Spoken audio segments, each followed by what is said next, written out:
Jordan Machado, aspiring biologist and hopefully a future herpetologist. And today we're going to talk a little bit about hognose care. About 4 months ago, I sold a hognose to someone local. I gave them the hognose with a little setup because she was eating consistently in this setup, and I advised them how to properly take care of it, and I even included a 72-hour health guarantee that most breeders will include. They'll give you a health guarantee for maybe a few weeks at most, because if the animal that you're giving to somebody else is healthy, chances are they will be healthy for that long. If something happens after that, it is usually a problem with husbandry. And the thing is, reptiles can be complicated, so there's no shame in getting something wrong as long as you're willing to grow from the experience. And that's why we're actually going to have this video today. So this is Pandora, and when her owner reached out to me a few days ago, she told me that she was starting to have problems with Pandora, and that she hasn't been eating, and apparently they thought she had some parasites. They went to a store, one of the local reptile stores, brought her in and said that essentially she hasn't been eating, and they said, oh, well, she probably has parasites, take her to the vet. Pandora is a year old, and for a 1-year-old snake, especially a female, she should not be this small. Now, the thing is, I was really worried when they said it could be parasites, because that means that my collection could be at risk. However, after asking a little more questions about her care and her husbandry, I quickly found out that the problem was actually due to stress. So we're going to set her up in a little quarantine bin, and I'm actually going to go over a few of the problems that Pandora's owner ran into and ways that you can avoid those problems when taking care of your hognoses. So this is actually the setup that she's going to be in for quarantine. Now, in some of my other videos, I actually recommend aspen as a substrate. However, with her not having eaten in a few months, I do want to be able to easily spot whenever she does poop. So I've got one hide over here. It's very small, even though for her it's probably huge. I've got a little toilet paper roll over here, a little bit of clutter for her to hide in, and a little water bowl over here. Now this is smaller than the container that she was in before. She's very active, which is a good sign. And I'm gonna let her go inside her little enclosure quarantine, and she's gonna stay here undisturbed for a whole week. And then I'm going to try to see if I can get her to eat by leaving a small pinky head overnight. I'm not going to feed her a normal-sized pinky because there is the chance that her stomach is very sensitive from not having had eaten in a while. And according to the previous owner, they actually tried to force feed her as well, which resulted in a regurgitation, which is very, very bad for reptiles. So let me go ahead and put her away, and then we'll start talking about some of those things that we can work on better. So first, let's talk about enclosure size.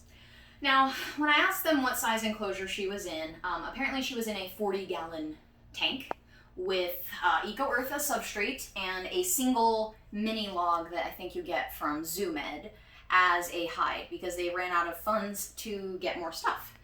And a 40-gallon is really, really big, and most babies like very small enclosed spaces. This is actually the size tub that I use for very young, small babies, because this is really big for them, but it's small enough that it gives them enough of a sense of security. Right here, we actually have a little axanthic female, and she's eating really, really well for us because we have her in a nice small tub.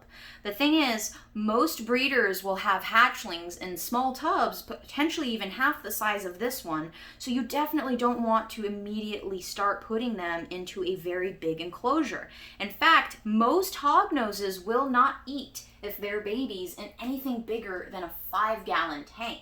If you're dead set on putting them in an actual tank, you want to make sure that it's a 5-gallon, no bigger. Yes, some babies will be fine in 10-gallon tanks, but it's best to just start small and let them grow out slowly. So talking about the enclosure, other than the size, another thing that was very important was clutter. So as I mentioned, she only had a single tiny mini log. And in general, one hide is not good. So for a 40-gallon, that was very, very bad. So in this case, you honestly want to be able to have as many hides as possible. With this one in particular, this little xanthic baby, she is doing really, really well because she has the aspen so that she can dig and bury herself in, and she has the hide over here on the end.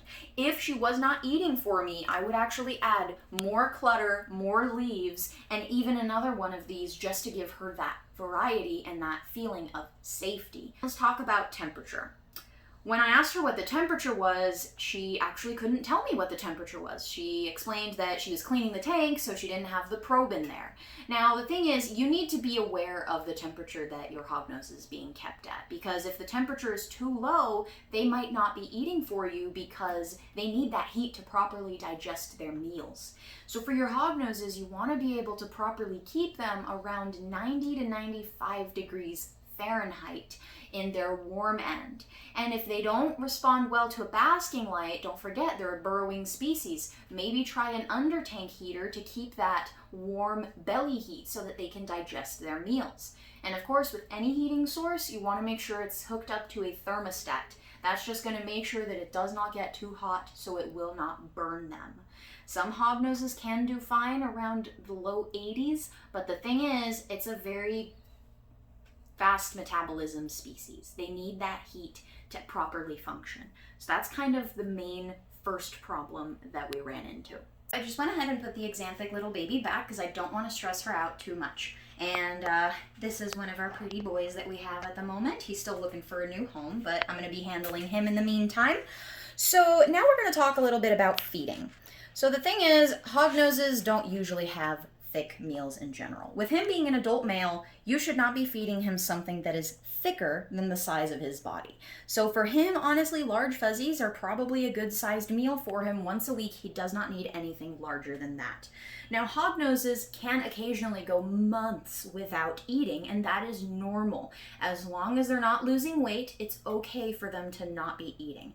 The main thing is you want to make sure that it's not due to stress. So with the problems that I previously mentioned, it was no wonder that she stopped eating. She was probably extremely stressed out and she did not feel safe. So I found out that even though she had stopped eating, the owner was still handling her every single day for the most part.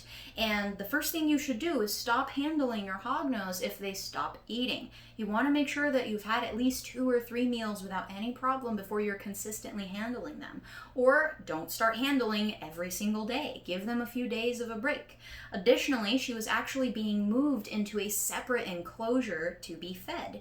Now, a long time ago, people believed that you had to move the snake into a separate enclosure so that it didn't associate you with food or something, so it wouldn't be cage aggressive. But the thing is, as long as you handle your snake, and if you need to, you can hook train it, there are multiple ways for you to properly feed your snake within its own enclosure, which is its safe environment, it's not stressful, that you don't need to move it.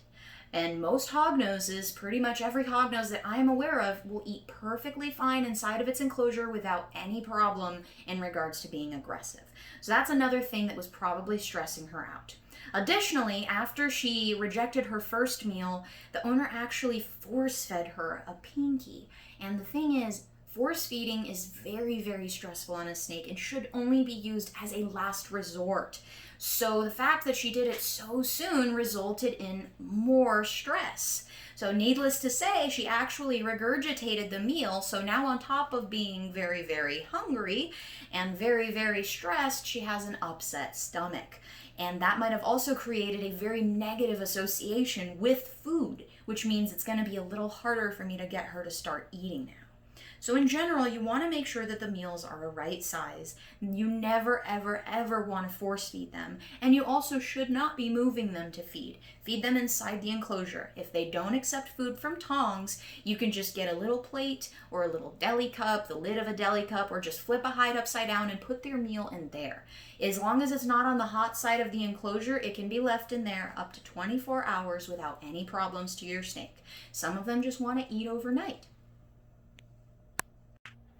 So most importantly, I guess the main point of this video, I'm going to have more just kind of updating on how Pandora is doing, but the main point is It's okay to make mistakes. The truth is, reptiles can be complicated sometimes, but the most important thing is to be honest. If somebody is willing to help you, be honest. Tell them what you're doing. Let them know how often you're feeding, how you're feeding. And even if you're wrong, the most important thing is to be willing to grow and adapt, because these are living beings. And at the end of the day, it's important to set your pride aside and acknowledge that sometimes you don't know everything. Even I don't know everything, which is why I'm always willing to reach out to other breeders, other people, and other more experienced keepers too, to hear what they suggest and what their options are and how to properly move forward with certain situations. So at the end of the day, as long as you're willing to do your research, and I mean plenty of research, and that you're willing to ask questions and grow, then you should be able to take care of your hognose perfectly fine. Just avoid those mistakes I talked about.